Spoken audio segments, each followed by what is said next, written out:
Hi everybody, hope you're all well and welcome to a Mother Knows Best episode. Now, we haven't done one of these for quite a while, so yeah, welcome back. We are quite excited because we have decided to put on a little event at our new offices and we're going to tell you a little bit about it.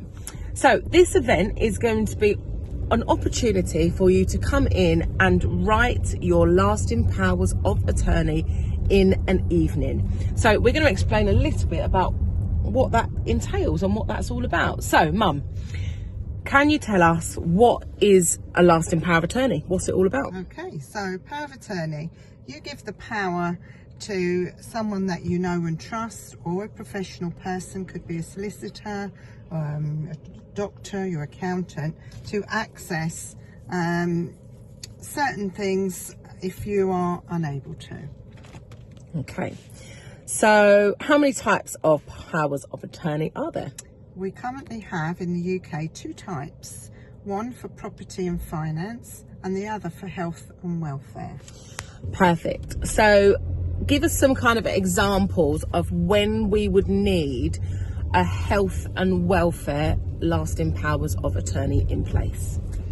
Okay, so I think traditionally people think about a power of attorney for an elderly person, but that really should not be the case. Everyone should have one.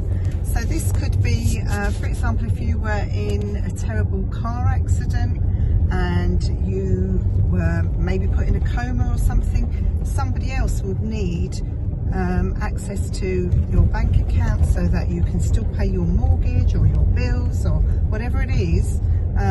So that would be one reason to use the power of attorney.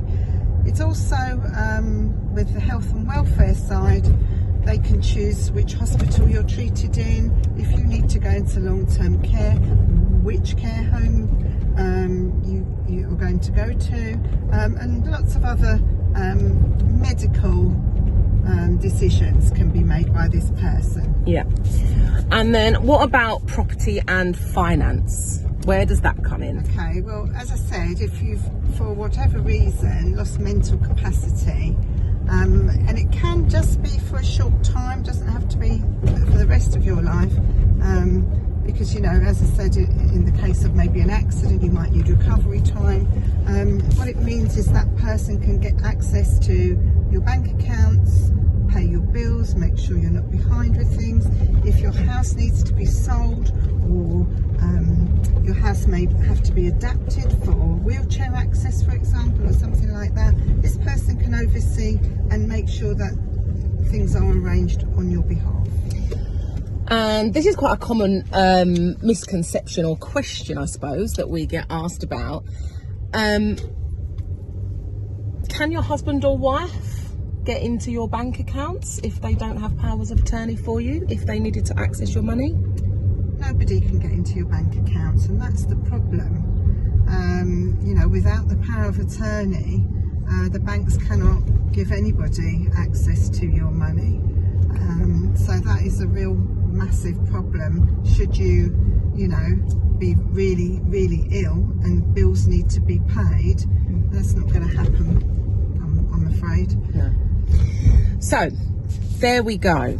That is, in a nutshell, some examples of why we do need lasting powers of attorney. Now, the list does go on and there are lots of other things that we can talk about. Yes. But I think we've covered quite a nice amount of issues there. So we are going to have our event, which allows you to come into the office. It is a group setting, but we're setting the office out in sort of like a classroom style. So you'll have like your individual table and chair and your papers, your forms. And the idea is that we do all the paperwork together and you leave with your powers of attorneys ready to be registered. So if you haven't done it, now's the chance. It's a very relaxed environment.